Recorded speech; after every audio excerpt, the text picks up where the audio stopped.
Face aux dangers grandissants auxquels sont confrontés tous les usagers de la route, la sécurité est devenue la priorité de la FFCT. Il est donc primordial que chacun d'entre nous prenne conscience qu'il a un rôle à jouer dans cette lutte de tous les jours.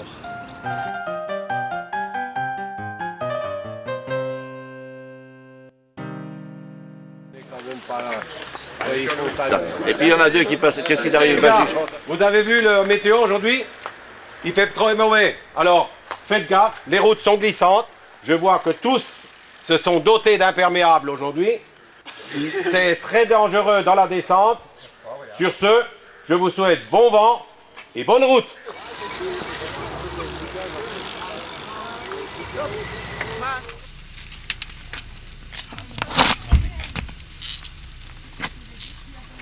Ah, les premiers s'en remettent. Bon, il est en plein milieu de la chaussée. Mettez-vous de côté, restez pas sur la route. Merci.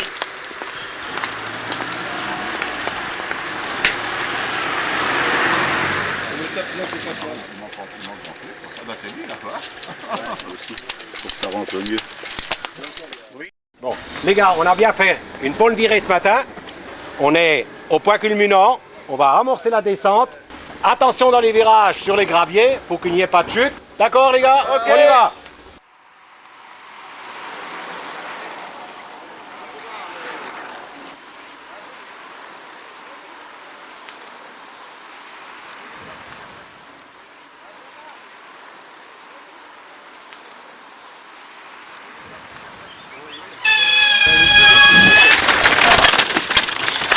À gauche.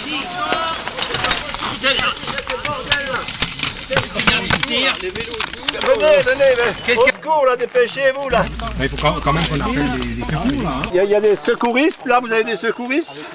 Maintenant. Et puis là, la chambre, elle est foutue, là. Elle est foutue. Mettre ton maillot.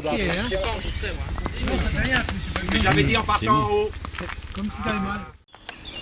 C'est grave, c'est grave. Faire la protection. Bah oui, voilà. C'est quand même pas là. Il faut pas là. Non, c'est à lui que j'ai dit par téléphone. Ah bon, parce que bon, allez, ça va comme Je lui ai dit par téléphone de demander au... Pour cette fois-ci, avertissement sans frais. Mais... Du rocher au bord de la route, au criminel couloir de la mort, ils sont là. Ils nous attendent. Ils sont presque éternels. Pas nous. Ce gaillard là-bas, avec le casque rouge. C'est Pierrot, une ancienne gloire régionale, avec un titre de champion de France universitaire. Un peu plus de 60 ans d'âge et presque 60 ans de pratique cycliste. Pierrot s'est longtemps senti bien au-dessus du port du casque. Vrai cascadeur, descendeur de talent, ce n'était pas pour lui. Et puis... J'avais persévéré dans mon idée de ne pas prendre de casque, je ne serais pas là actuellement. Moi j'avais pris ce casque pour protéger mon nez du soleil. Alors il faisait beau et j'avais pris le casque pour ça. Et il y a eu une gamelle collective, on roulait à fond les manettes. Et il y a eu un écart, enfin bon, je suis tombé et je me suis réveillé aux urgences bien sûr. Sans mal, sonné mais sans mal quoi. Et alors, là, vu la chute que j'ai faite et l'état du casque, eh bien, je pense que je serai, bon, peut-être en vie, mais sûrement dans un truc à 4 euros au lieu de 2, quoi, faire du vélo. Puis j'essaie de convaincre les copains qui n'en portent pas. Hein. Parce que vraiment, il y a plus de raison de refuser le port du casque. Hein. Ils sont bien étudiés, bien aérés, bien... on ne les sent pas, ils sont légers, donc il y a... Alors, si chacun fait un peu, c'est la vie qui gagne. Monsieur Caplet, en tant que directeur de la prévention routière, vous avez un peu une vision d'ensemble des problèmes de circulation. Les cyclistes doivent comprendre la nécessité de s'approprier ce qui constitue leur protection individuelle, c'est-à-dire le casque. Le cycliste, d'une façon générale, même avec une culture, j'y reviens, ce terme est essentiel, une culture de sécurité routière améliorée dans notre société, il y a aujourd'hui de tels flux de circulation que l'usager cycliste ne peut pas faire l'économie d'une protection individuelle. Donc je crois qu'il est absolument essentiel d'insister sur cette protection individuelle que constitue pour le cycliste le casque. Nous avons réalisé, Stéphane, Roland et les autres, pour montrer à mi-cyclo et cyclotes que nous avons nous aussi des comportements à améliorer, voire à modifier, si nous voulons nous retrouver tous à la prochaine sortie.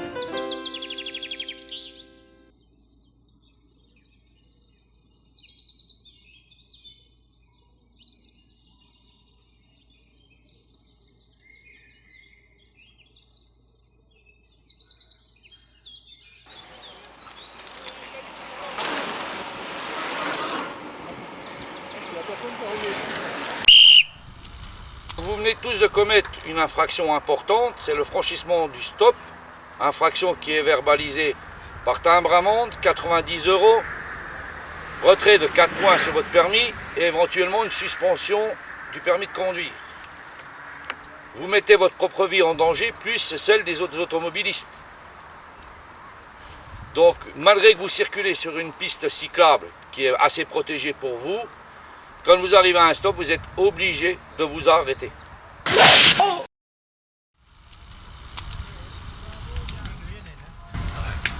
les gars, faut y aller hein.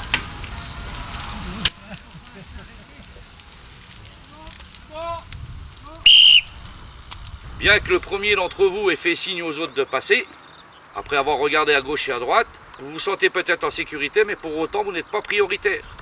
Donc vous devez absolument marquer le stop.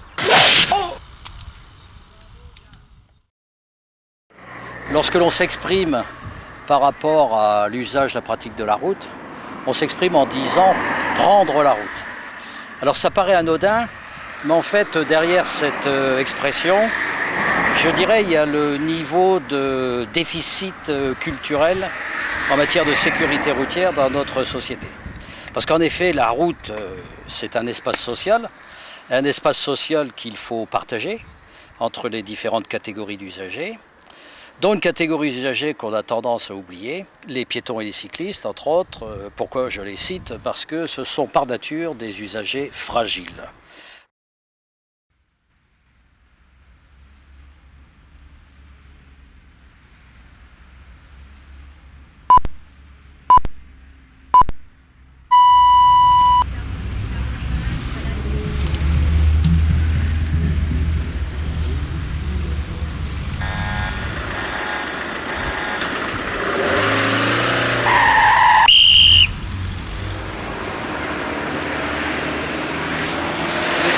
Bonjour, police nationale, vous venez de commettre tous ensemble une infraction. Vous avez passé l'intersection alors que le feu était au jaune, ce qui est une infraction au code de la route. Donc il faut savoir que le cycliste est soumis aux mêmes règles du code de la route que l'automobiliste. C'est ainsi qu'il doit marquer l'arrêt absolu devant un feu rouge, fixe ou clignotant. Contrevenir à ces dispositions est puni d'une amende qui peut être comprise entre 0 et 750 € et peut faire encourir une peine de suspension de permis de conduire d'une durée de 3 ans au plus. De la même façon qu'un automobiliste, le cycliste doit marquer l'arrêt absolu devant un feu rouge. Mais on a passé au vert? Non, vous êtes passé au feu orange et vous devez passer au feu lorsqu'il est vert et non pas lorsqu'il est jaune. Alors, abstraction faite des sanctions encourues, il est important de souligner que le non-respect de la signalisation représente un danger encore plus grand pour vous les cyclistes que pour l'automobiliste, car vous n'êtes pas protégé par une carrosserie. Et adopter un tel comportement, c'est être irresponsable.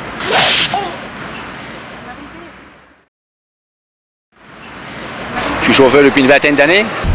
Moi, je vois quand même pas mal de choses sur les routes, notamment avec le problème des cyclistes. C'est un semi-remorque de 44 tonnes de poids total en charge, 15 mètres de long.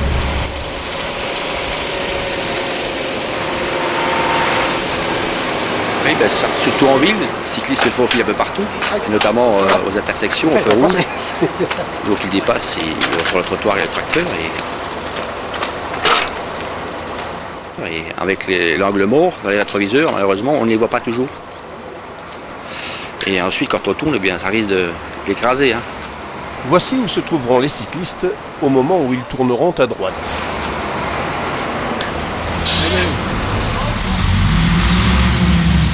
Le chauffeur a pourtant largement déporté l'avant de son véhicule vers la gauche.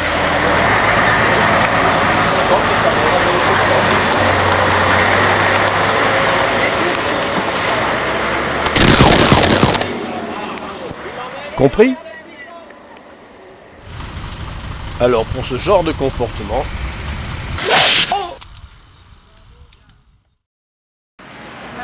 certaines fois, il y a des vélos non éclairés qu'on les voit au dernier moment.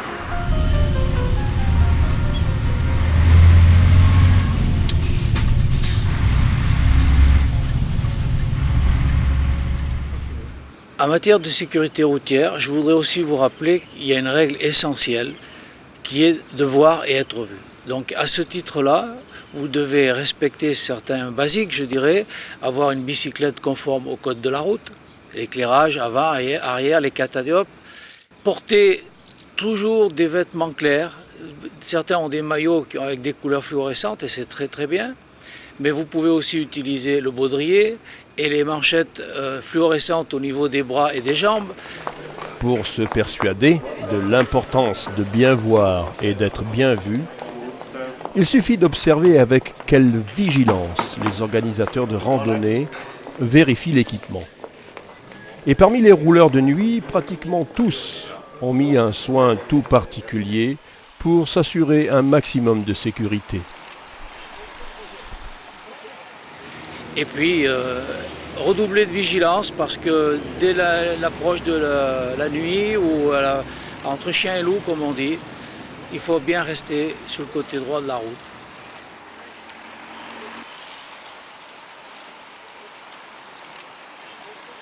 Ces quelques images des baroudeurs et autres vieux renards de la rando permettront d'observer et peut-être de se déterminer quant aux différents choix à effectuer et traverser une nuit à moindre risque.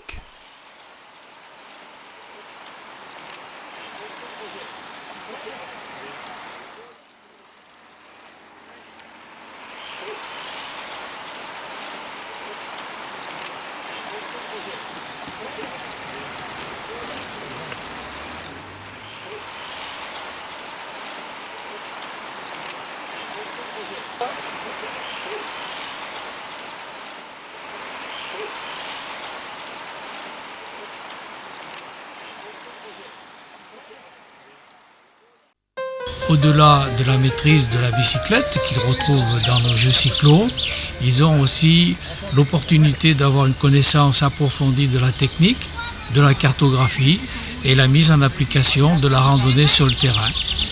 Nos jeunes sont encadrés par des personnes diplômées, initiateurs ou moniteurs, et ils ont chaque année l'opportunité, par le biais des finales départementales, régionales et nationales, de mettre en application tout ce qu'on leur a appris dans les écoles cyclo. Et c'est très souvent une grande récompense et un honneur d'être à la finale nationale de notre fédération. Tu vas entraîner, c'est bien. C'est bien. Parfait. Comme tu veux. Allez, tout droit. Donc vous allez rouler à l'intérieur du parc. Vous n'avez pas le droit de sortir du parc. Le jeu, c'est de ne pas mettre pied à terre et d'être le dernier dans le jeu. Mais au fur et à mesure que le jeu avance, nous on va resserrer le parc. Donc ça va être de plus en plus dur. Vous ne vous touchez pas, vous appuyez pas sur votre copain et puis vous n'arrêtez pas de rouler. Vous continuez à rouler tout le temps.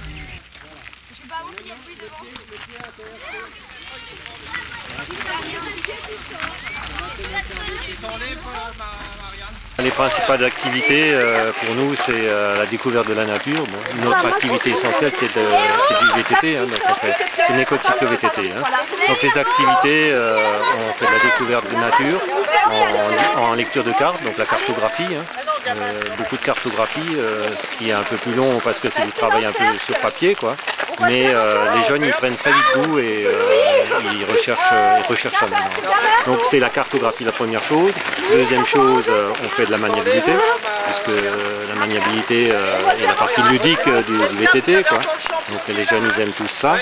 On roule pas beaucoup sur route nous, mais les notions de sécurité qu'on leur donne, c'est le gestuel, hein, les principes de conduite en groupe. Hein. Le gestuel, c'est-à-dire d'apprendre les gestes minimaux pour circuler sur la route, pour aborder les stops, les feux rouges, le code de la route qu'on fait aussi, quoi. Un autre point sécurité, c'est le secourisme, hein, la formation au premier secours. Donc ça, c'est une chose qu'on leur fait suivre régulièrement. On fait des petites formations avec le comité départemental. En complémentarité avec les 300 écoles de cyclotourisme de la FFCT, la prévention routière, en collaboration avec la gendarmerie, met ses pistes de sécurité routière au service des écoles.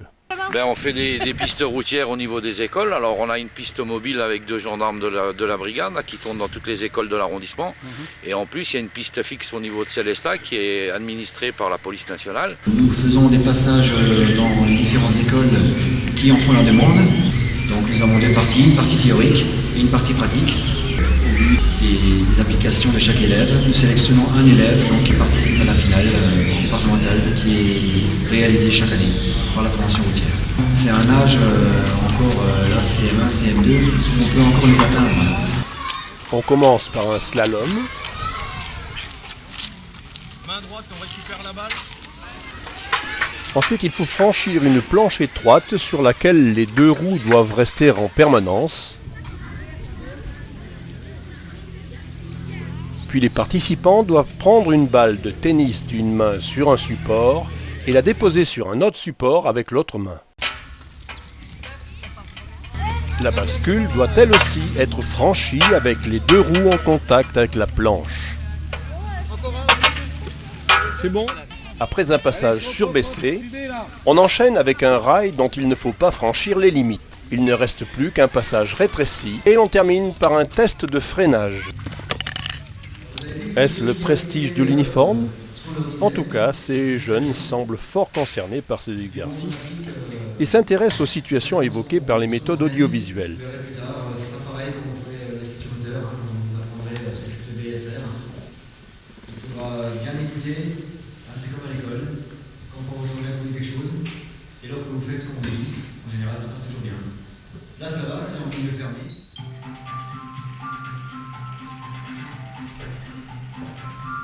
Sergueï a été le meilleur de sa classe et il participera à la finale départementale. En attendant, il mérite bien les félicitations officielles. Les automobilistes français transgressent trop souvent le code de la route. De la même façon, trop de cyclos, dont on en vient à se demander parfois s'ils ont un minimum de bon sens, en font autant. Ces quelques scènes, puisées ici et là, montrent que certains ne font aucun cas des règles de circulation routière. Par égard pour les organisateurs qui ne peuvent rien contre certains comportements désinvoltes, les images sont brouillées. Mais on ne s'étonnera pas si notre champ de liberté est parfois sévèrement restreint par l'administration. Ces attitudes conduisent aussi, hélas, à des drames. Qui roulent regroupés. Déjà, ils prennent pas mal de place sur la route parce qu'ils roulent à 3 côte à côte. En plus, ils sont souvent longs. Et donc, pour les dépasser, il faut un certain temps. En plus, il nous faut garder 1,50 m d'intervalle. Donc, on est complètement sur la voie de gauche. Et s'il y a une voiture en face, c'est là que ça devient dangereux. Cher Gus, il y a quelque temps de cela, nous avions pris la route d'assez bonne heure. C'est vrai, il pleuvait, mais rien n'aurait pu nous empêcher d'aller rouler. Parce que ce jour-là, l'ambiance était extraordinaire. C'est parfois ainsi, ça ne s'explique pas toujours. Bernard nous en a sorti de bien bonnes, comme il sait si bien le faire.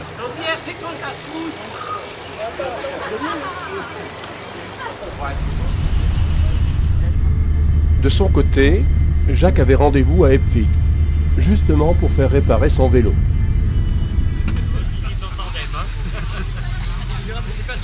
Chez les cyclos, les discussions allaient grand train. J'ai pas arrêté de le pousser. Jacques n'est pas du genre casse-cou.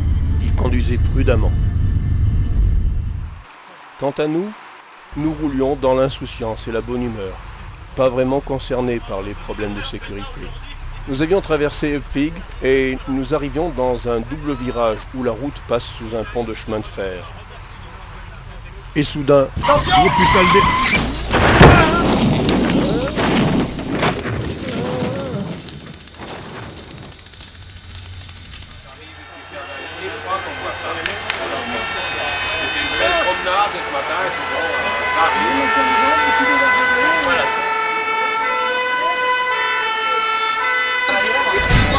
Vous m'entendez, monsieur? Vous avez des douleurs où? Monsieur, vous m'entendez? À quelle jambe? Mal aux deux? Celle-là? Vous avez mal où? Vous arrivez à me Tous les gens qui n'ont rien, ils se regroupent tous là-bas pour être pris en charge. Tout le monde va là-bas pour ne pas gêner les secours. Aller un petit peu. En sortant du pont, ma foi, quand même c'est sécurité, on peut prendre ce qu'on veut. Les accidents arrivent. Voilà, c'est bon. Attends, j'ai essayé, j'ai contrebraqué. Vous m'entendez? Ouvrez les yeux, monsieur. Je crois qu'on voit ça. C'était une belle promenade ce matin. Ok, maintiens. On va donc celui-là, on va dégager. Essayez de rester quand même. Allez un petit peu. On va vous retourner après sur la planche.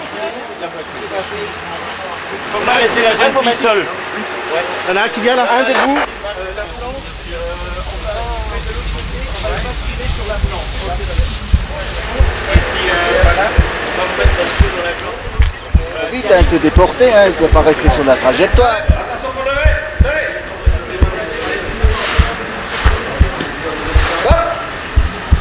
Montez. On boule tout de suite. Je sais pas, je roulais, pourtant je roulais pas vite. C'est à la main. Ouvrez les yeux, monsieur.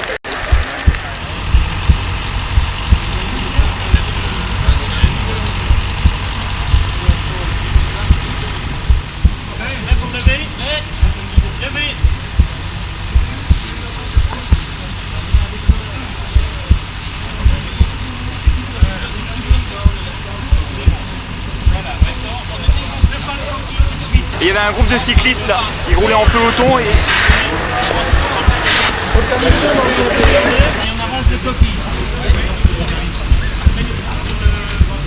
Ah, posez. Il y a un chèque en. Alors ça, je vais réceptionner. Le jeu, ouais. Voilà.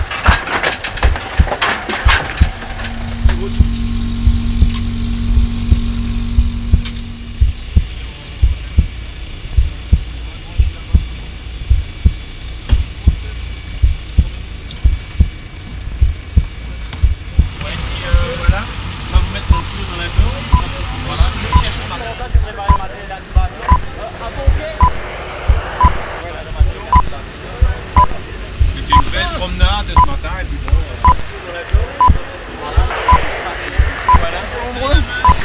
Maintenant, je sais pas, j'espère qu'il y en a pas qui sont morts.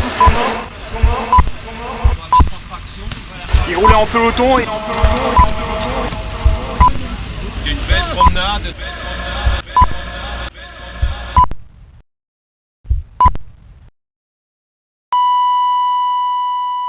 Ce jour-là, les familles se sont d'abord étonnées de ce retard inhabituel. Et puis, Stéphane, Roland, Guy, Michel et tous les autres ne sont plus là. Mais leur souvenir est assez présent pour crier ce message d'espoir avec force et conviction. Plus jamais ça.